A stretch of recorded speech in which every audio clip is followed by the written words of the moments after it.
네, 다듬기 보겠습니다. 지금 이렇게 선이 삐져나와 있으면 이 부분을 예를 들어 자르려고 할 때요. 트림을 쓰는데 TRIM 그러면 현재는 그냥 이렇게 바로 자를 수도 있어요. CAD 버전에 따라 틀립니다. 이게 이제 나중에는 이렇게 그 빠른 모드가 있는데요. 이렇게 그냥 잘라버릴 수가 있는데 이렇게 되면 이제 이게 객체들끼리 겹치는 게 이렇게 그래가지고 어떤 기준점을 선택해서 정확히 자르고 싶을 때는 표준 모드를 씁니다. 보통 표준 모드를 많이 쓰는데요. TRIM 모드로 바꿔볼게요. 그럼 여기서 모드 5가 있으면 여기서 빠른 작업이 아니고 표준으로 바꿔요. 그 상태가 되면 자 트림 명령으로 지금 들어와도 안 잘립니다. 왜? 기준선을 적용 안 해줬기 때문에. 어느 기준에서 잘라라? 자 나는 이 기준에서 잘라주세요. 엔터 치고 누르면 이제 그때 잘립니다. 이렇게 다듬는 트림이 있고요. 다음 이제 모서리를 연장하는 익스텐드의 기능이에요. 연장함과 안함 이게 무슨 말이냐? 자, 이 하늘색 선, 긴 선까지 이 작은 선을 연장을 하고 싶다. 이제 이건 잘라내는 거랑 반대 개념이네요. 그러면 extend extend 나오네요. 그죠? 그래서 여기 기준까지 다시 엔터를 치면 이렇게 가겠다. 이렇게 선을 늘릴 수 있어요. 예를 들어 이렇죠. 뒤에 선이 있으면 이렇게 있다. 그러면 나는 이 빨간 선까지 늘리겠다. 하늘색 선까지 늘리겠다. 빨간 선까지. 예를 들어 그러면 EX 엔터 치고 빨간 선 누른 다음에 선택 끝나면 엔터 한 다음에 이렇게 가겠죠. 이런 식으로 할 수 있어요. 이게 연장이 안 돼 있으면 예를 들어 처음 기본 설정은 캐드를 처음 시작할 때 모서리 연장이 안 돼 있어요. 그래서 이제 어떻게 되냐면 이게 이렇게 돼 있고 이게 덜 가서 이 선을 연장하고 싶다. 근데 이걸 기준으로 하고 싶다. 그러면 EX 기준 선택하고 하면 가죠. 가는데 이게 이제 모서리 연장 안함으로 돼 있으면 EX 여기서 모드를 누르고 똑같아요. 네, 모드를 누르고 빠른 작업 상태가 돼 있으면 여기서 이렇게 빨간색까지 선택을 안 했는데도 그냥 가는 거예요. 그냥 가게 모드를 바꿀 수도 있고요. 자, 여기서 또 모드는 빠른 작업이 아니고 표준으로 해놨는데 모서리가 연장함으로 돼 있어요. 연장함으로. 지금 연장 안함으로 만약에 돼 있으면 어, 누르고 눌러도 갈 수가 없죠. 기준이 되는 모서리가 연장이 안 되기 때문에. 그래서 기본적으로 모서리는 일반적으로 연장함으로 저는 씁니다. 쓰고, 그랬을 때는 이렇게 누르고 하면 이제 가게 되죠. 이런 차이가 있고요. 자, 다음 이제, 다듬기에서 이제 트림, 이후에 또, 자르기, 필렛, 챔퍼 이렇게 있는데요. 필렛은 둥글게 깎는 거는 가끔 써요. 쓰기는. 근데 이제 못따기 같은 건 잘 안 쓰죠. 그래도 어쨌든 한번 기능을 같은 묶여 있는 거니까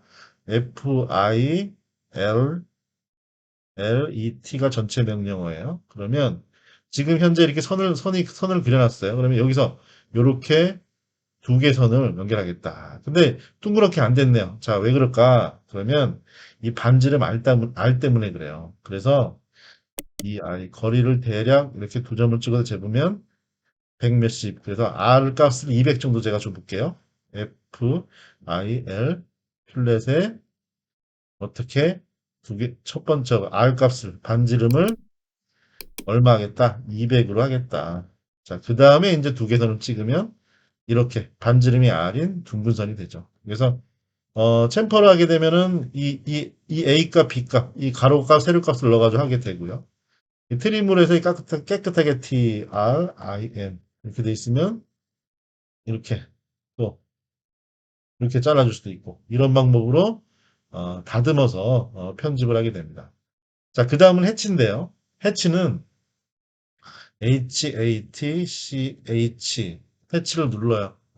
아, HATCH를 눌러요. 그 다음에 이러면 이 패널이 지금 해치 패널이 떠요. 자, 여기서 보면 해치는 크게 두 가지가 있어요. 점을 선택할 건지 객체를 선택할 건지. 그러면 오른쪽에 제가 간단하게 선을 그려볼게요. 이렇게 삼각형이 있어요. 그러면 어, 해치를 누를 때 객체를 선택한다. 객체를 한 개, 두 개, 세 개를 선택했어요. 그러면 당연히 이 영역 아닐 수밖에 없겠죠. 또 어떤 방법이 있냐? 점을 선택할 수 있겠어요. 점을 선택하면 어떻게 돼요? 점을 선택하면 또 내부가 역시 그 구역이 밀폐된 닫힌 구역이라 해야 되죠. 이렇게 되겠죠. 그래서 점을 선택하든 객체를 선택하든 어쨌든 이 닫힌 공간이어야지 해치를 할 수 있게 됩니다. 자, 이 화면으로 돌아와서 H 바로 해치가 밑에 있으니까 엔터 키를 쳐도 돼요. 그죠? 네, 그이 상태에서 패턴은 솔리드로 할게요. 꽉 차 있는 솔리드로 하고 점을 선택해 보겠습니다. 색상은 빨간색으로 해보죠. 그래서 돼 있고 투명도 0으로 할게요. 불투명하게. 그 상태에서 화면으로 돌아옵니다. 점을 선택해줘요. 그러면 자기가 닫힌 공간을 찾죠. 그래서 객체를 선택할 수도 있고 그리고 이렇게 색상을 조절할 수도 있습니다. 자, 색상을 보면 지금 솔리드가 돼 있고 패턴으로 되면은 패턴은 스케일을 바꿔줘야 돼요. 이 간격이 너무 조밀하거나 너무 커지면 안 보이게 됩니다. 그렇게 되고 투명도도 50, 뭐 이렇게 조절하면은 약간 연한 투명도를 가지게 이렇게 갈 수도 있고요. 또 색상 자체가 해치가 그라데이션 가지고 갈 수가 있어요. 색상을 보게 되면 그러면 그라데이션이다. 지금 보면 네, 이 상태에서 두 가지 색을 쓸 수 있죠. 파란색으로 시작해서 노란색으로 지금 끝났네요. 자, 투명도를 잘 보이게 불투명으로 바꾸고요.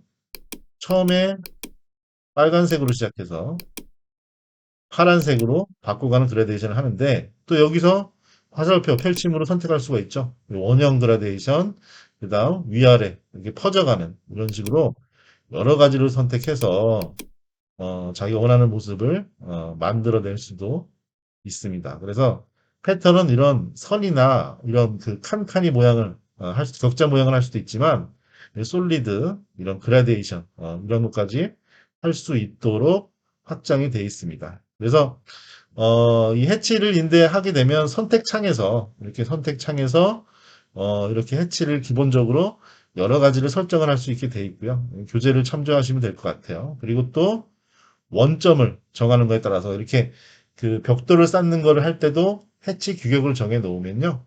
스케일에 맞추면 벽돌 쌓는 것처럼 똑같이 갈 수도 있고. 네, 그 다음은 이제 처음에 캐드가 있을 때는 없던 기능이었는데 이 그룹형 리비전 기능이 추가가 됩니다. 그래서 근데 이게 이제 의외로 많이 써요. 많이 쓰기 때문에 추가가 됐죠. 그래서 할 때 예를 들어 어, 제가 선을 그려볼게요. 사각형이 이렇게 되어 있습니다. 사각형이 이렇게 되어 있으면 아, 수정할 때 그룹 마크라고 이렇게 얘기를 하니까 리비전 클라우드 그래서 REV 클라우드 이렇게 돼요. 리비전 클라우드 이 상태에서 객체를 선택하겠다. 자, 그러면 여기서 잘 안 보이죠, 지금. 왜 그러냐면 아, 가볼게요. 지금 작게 작게 되어 있는 거예요. 그죠? 그러니까 잘 안 보이는 거예요. 이거는 스케일을 맞출 필요가 있겠죠. 자, REV C 똑같이 갔어요. 리브 클라우드. 그 다음에 여기 밑에서 보시면 여기서 호의 길이 이렇게 되어 있어요. 그러니까 아까 스케일이 있으니까 약 한 300, 500 정도로 하겠다. 500 정도로 하고 엔터. 그 다음 엔터 쳐서 객지를 선택하라고 나오면 이런 식으로 되죠. 그래서 이거는 지금 밑에 그 설정 여러 가지가 있었어요. 그래서 리브 클라우드 상태에서 지금 보시면 어떤 스타일을 어떤 걸로 할 건지 프리핸드로 할 건지 이렇게 따라서 모양이 이렇게 틀려지게 됩니다.